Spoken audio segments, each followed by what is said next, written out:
Baik, bismillahirrahmanirrahim. Assalamualaikum warahmatullahi wabarakatuh. Baik, selamat pagi, selamat siang, dan selamat malam buat teman-teman semua. Di sini, pemirsa, kami dari kelompok 2 akan mempresentasikan ya materi di mata kuliah pengelolaan pendidikan, yaitu tentang pengelolaan tenaga pendidik dan kependidikan.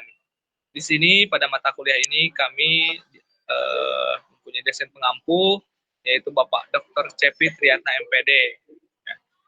Nah, sebelum kita ke materinya, izinkan kami dari kelompok 2 untuk memperkenalkan diri terlebih dahulu. Oke. Di sini anggota dari kelompok 2 ada saya sendiri, Andriana, yang kebetulan jadi moderator. Selanjutnya ada Vela Amelia, ada Zanita Nurfadila, ada Putri Tresnawati, dan juga ada Yunia Ratna Zahra.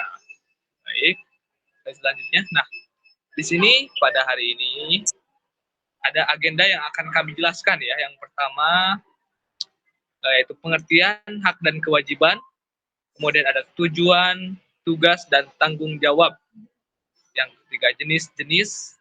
Yang selanjutnya adalah ruang lingkup pengelolaan, dan yang terakhir yaitu dimensi pengelolaan tenaga pendidikan. Nah, itu merupakan agenda kita hari ini akan dipresentasikan ya.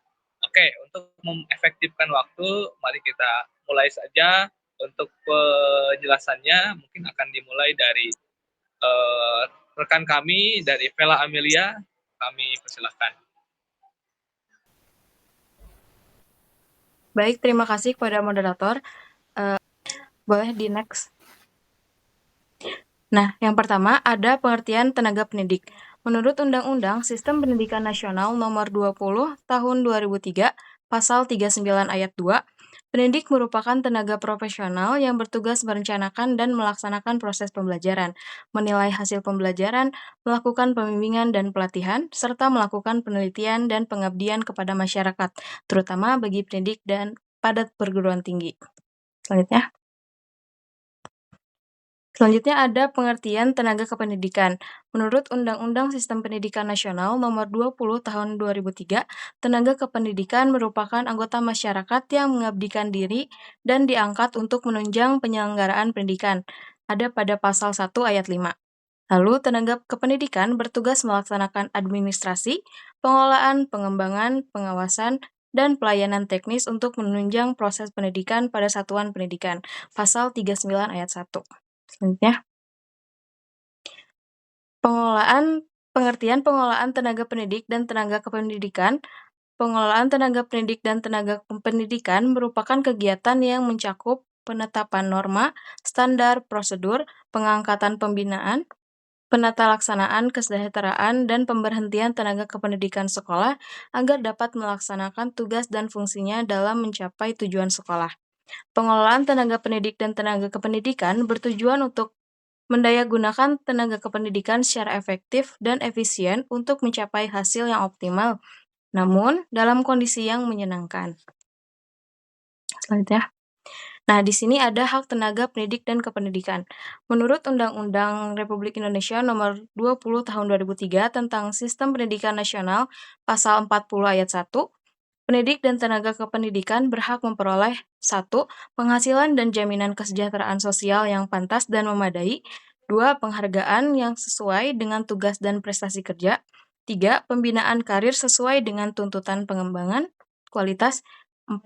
Perlindungan hukum dalam melaksanakan tugas dan hak atas hasil kekayaan intelektual. Dan terakhir, kesempatan untuk menggunakan sarana, prasarana, dan fasilitas pendidikan untuk menunjang kelancaran pelaksanaan tugas. Lalu yang terakhir di sini ada kewajiban tenaga pendidik dan kependidikan. Menurut Undang-Undang Republik Indonesia Nomor 20 Tahun 2003 tentang Sistem Pendidikan Nasional Pasal 40 Ayat 2, pendidik dan tenaga kependidikan berkewajiban 1. Menciptakan suasana pendidikan yang bermakna, menyenangkan, kreatif, dinamis, dan dialogis.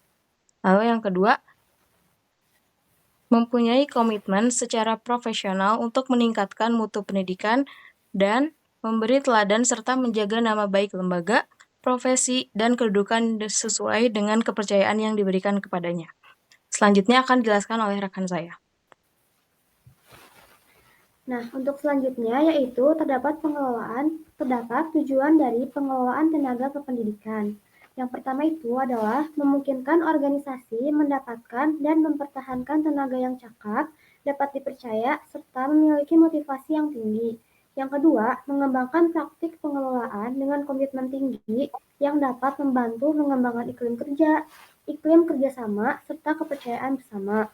Yang ketiga, mengembangkan sistem kerja yang tinggi meliputi prosedur perekrutan seleksi yang ketat, sistem kompensasi, dan intensif yang disesuaikan dengan kinerja. Kemudian yang terakhir adalah meningkatkan dan memperbaiki kapasitas para tenaga kependidikan.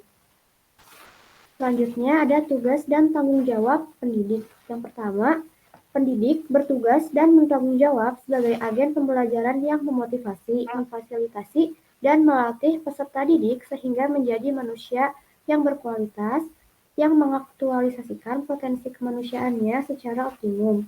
Yang kedua, dosen bertugas dan bertanggung jawab sebagai agen pembelajaran yang memotivasi, memfasilitasi, mendidik, membimbing, dan melatih peserta didik pada jenjang pendidikan tinggi.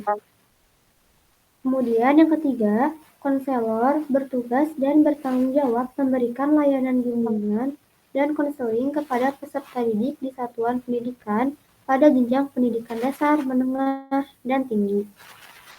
Kemudian ada tugas dan tanggung jawab tenaga pendidik.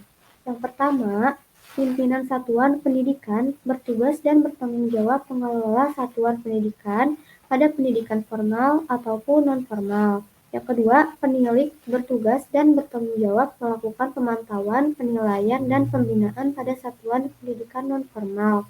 Yang ketiga, pengawas bertugas dan bertanggung jawab melakukan pemantauan, penilaian, dan pembinaan pada satuan pendidikan dasar, pendidikan menengah, dan pendidikan anak usia dini pada jalur formal.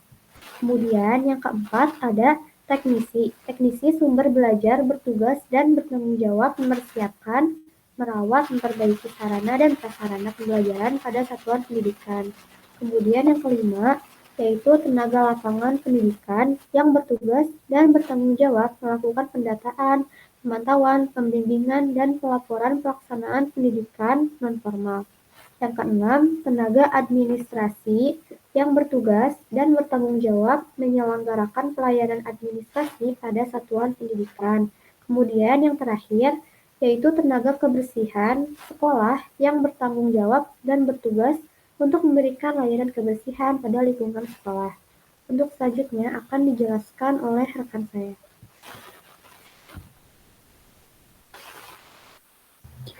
Oke, yang selanjutnya ada jenis-jenis tenaga kependidikan. Dibagi menjadi 3 golongan, diantaranya yang pertama itu ada tenaga kependidikan berdasarkan jabatannya. Yang kedua, tenaga kependidikan berdasarkan statusnya, dan yang ketiga, tenaga kependidikan dilihat dari berbagai tenaga kependidikan. Selanjutnya, yang pertama ada jenis tenaga kependidikan berdasarkan jabatannya. Ada tenaga struktural, contohnya adalah kepala sekolah dan wakil kepala sekolah. Yang kedua, ada tenaga fungsional, contohnya ada guru, pembimbing, peneliti, pengembangan kurikulum, dan pengelola pendidikan. Lalu yang ketiga, ada tenaga teknis kependidikan, contohnya adalah laporan, pelatih olahraga, pelatih kesenian, teknisi sumber belajar, dan petugas tata usaha. Selanjutnya, yang kedua ini ada jenis tenaga kependidikan berdasarkan statusnya. Nah, yang pertama ada pegawai negeri sipil atau PNS. Profesi PNS harus memiliki ciri-ciri yang pertama adalah menguasai pengetahuan dan keterampilan di bidangnya, lalu komitmen pada kualitasnya dan berdedikasi, lalu memiliki keinginan untuk membantu. Dan jenis yang kedua adalah guru tidak tetap atau GTT. Guru ini berdasarkan diangkatnya kebutuhan pada satuan pendidikan sekolah dengan persetujuan kepala sekolah. Lalu yang ketiga ada guru bantu, di mana guru bantu ini merupakan guru non-PNS yang berkedudukan sebagai pegawai Departemen Pendidikan Nasional Pusat, ditugaskan secara penuh oleh sekolah melalui program pengadaan guru bantu berdasarkan kontrak kerja selama 3 tahun. Lalu yang ketiga, ada tenaga sukarela, di mana tenaga sukarela ini merupakan tenaga kependidikan yang memiliki honor relatif kecil, yang mana pada tingkat sekolah menengah, pengelolaan secara administratif, dan kepegawaian berada pada urusan tata usaha. Selanjutnya, ada jenis tenaga kependidikan dilihat dari berbagai tenaga kependidikan. Yang pertama, ada tenaga kependidikan, merupakan anggota masyarakat yang mengabdikan dirinya dan diangkat untuk menunjang penyelenggaraan pendidikan.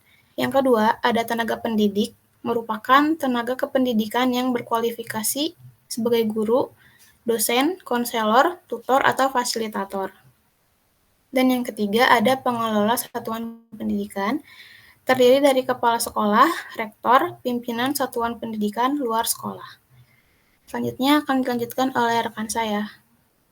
Oke, selanjutnya di sini ada tentang ruang lingkup pengelolaan pendidikan. Nah, berdasarkan jurnal yang kami kaji, ini kami mencatat 10 ruang lingkup pengelolaan dalam pendidikan. Yang pertama, pengelolaan kurikulum.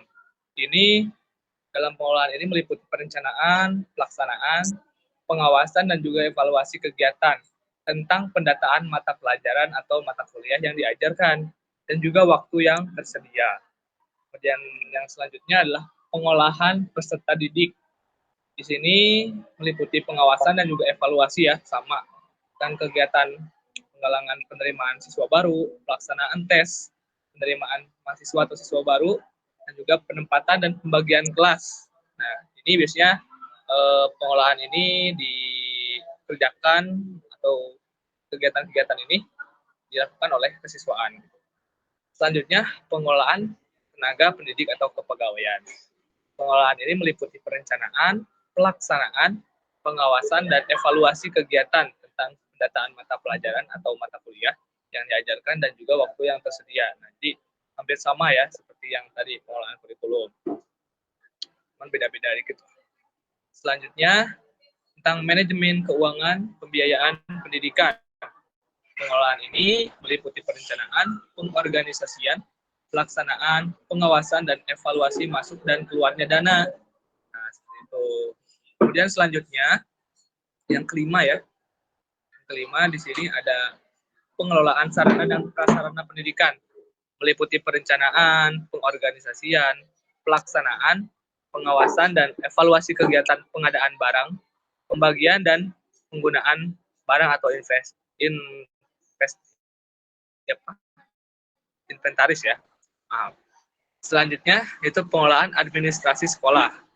Nah, pengolahan ini meliputi perencanaan, pengorganisasian, dan juga pelaksanaan pengawasan serta evaluasi kegiatan sekolah agar memberikan pelayanan yang terbaik kepada semua orang yang membutuhkan serta berhubungan dengan kegiatan lembaga dari sekolah itu sendiri. Kemudian yang ke-7 yaitu pengelolaan hubungan dengan masyarakat. Ya. Pengelolaan ini meliputi perencanaan, pengorganisasian, dan pelaksanaan ya, sama gitu ya, sama prosesnya, dan juga pengawasan serta evaluasi kegiatan yang berhubungan dengan humas atau hubungan masyarakat. Misalnya pendataan alamat kantor atau orang yang dianggap penting gitu ya. Dan hasil kerjasama serta program humas lainnya. Nah, kemudian selanjutnya adalah pengelolaan unit-unit penunjang pendidikan. Yang ke-8 ya. Pengolahan ini meliputi perencanaan, pengorganisasian, pelaksanaan, pengawasan, dan evaluasi kegiatan unit-unit penunjang. Misalnya bimbingan dan konseling atau BK, perpustakaan, KS, ya, pramuka, olahraga, kesenian, dan sebagainya. Ini kan menjadi penunjang dalam unit pendidikan. Ya. Dan yang dua terakhir, yang 9 dan 10, ada pengelolaan ekstrakurikuler. Nah, pengelolaan ini meliputi proses-proses yang direncanakan atau diusahakan secara terorganisir mengenai kegiatan sekolah yang dilakukan di luar kelas ya, ekstrakurikuler. Jadi di luar itu ya, ekstra. Dan di luar jam pelajaran atau kurikulum untuk menumbuh kembangkan potensi sumber daya manusia yang dimiliki peserta didik gitu ya. Nah, kemudian yang terakhir, yang ke-10, yaitu pengelolaan layanan khusus pendidikan. Pengelolaan ini meliputi perencanaan, pengorganisasian, pelaksanaan, pengawasan, dan evaluasi kegiatan pelayanan khusus. Misalnya ada menu makanan atau konsumsi layanan antar jemput ya, antar jemput, kemudian bimbingan khusus di rumah dan juga sebagainya. Nah, demikian untuk ruang lingkup pengelolaan pendidikan. Oke, selanjutnya mungkin akan dilanjutkan oleh rekan saya. Silakan. Baik, untuk selanjutnya saya akan membahas mengenai dimensi kegiatan pengelolaan tenaga pendidikan, yang dimana terbagi menjadi 7. Yang pertama, perencanaan tenaga kependidikan. Perencanaan tenaga kependidikan merupakan proses sistematis dan rasional untuk memberikan jaminan terhadap jumlah dan kualitas tenaga kependidikan. Terdapat beberapa metode untuk melakukan perencanaan kebutuhan kependidikan, yaitu A. Expert estimate. Yang kedua, historical comparison. Yang ketiga, task analysis. Yang D. Correlation technique. Yang E. Modeling. Yang kedua, perekrutan tenaga kependidikan. Perekrutan tenaga kependidikan merupakan usaha yang dilakukan untuk memperoleh tenaga kependidikan yang dibutuhkan untuk mengisi jabatan-jabatan tertentu yang masih kosong. Berikut merupakan langkah-langkah untuk dalam proses perekrutan. A. Menyebarluaskan pengumuman tentang kebutuhan tenaga kependidikan. B. Membuka pendaftaran bagi pelamar atau sesuai dengan persyaratan-persyaratan yang ditetapkan. C. Menyelenggarakan pengujian berdasarkan standar seleksi. Yang ketiga, menetapkan calon yang dapat diterima. Atasan atau bagian personalia atau kepegawaian sebagai penentu dalam menetapkan calon yang diterima. Penempatan, penugasan, dan orientasi dapat mengantarkan tenaga-tenaga kependidikan, serta keputusan ini merupakan tahap terakhir dari kegiatan penyelenggaraan seleksi. Yang keempat, pembinaan dan pengembangan tenaga kependidikan. Pembinaan atau pengembangan tenaga kependidikan merupakan usaha mendayagunakan, memajukan, meningkatkan produktivitas kerja setiap tenaga kependidikan pada seluruh tingkat pengelolaan organisasi dan jenjang kependidikan. Dalam penyelenggaraan pembinaan tenaga kependidikan diperlukan prinsip sebagai berikut. A. Dilakukan untuk semua jenis tenaga kependidikan. B. Berorientasi pada perubahan tingkat laku. C. Mendorong peningkatan kontribusi setiap individu. D. Mendidik dan melatih seseorang sebelum maupun sesudah menduduki jabatan posisi. E. Dirancang untuk memenuhi tuntutan pertumbuhan dalam jabatan dan sebagainya. F. Pembinaan dan jenjang karir tenaga kependidikan disesuaikan dengan kategori masing-masing jenis kependidikan itu sendiri. Next. Yang kelima, penilaian tenaga kependidikan. Penilaian tenaga kependidikan adalah suatu usaha yang dilakukan untuk mengetahui kualitas performa seorang tenaga kependidikan dalam melaksanakan tugas pekerjaan dan potensi untuk berkembang. Metode yang dilakukan untuk melakukan penilaiannya adalah A. Rating scale. B. Weak performance checklist. C. Critical index method. D. Test and observation. E. Rank method. F. Force distribution. G. Self appraisals. Yang keenam, kompensasi bagi tenaga kependidikan. Kompensasi ini menunjukkan pada upah bagi suatu pekerjaan yang terbagi menjadi dua komponen, yaitu komponen langsung yang berupa upah, gaji, insentif, komisi, dan bonus, serta komponen tidak langsung berupa asuransi, kesehatan, fasilitas untuk reaksi, dan sebagainya. Rekreasi, dan sebagainya. Yang ketujuh, pemberhentian tenaga kependidikan.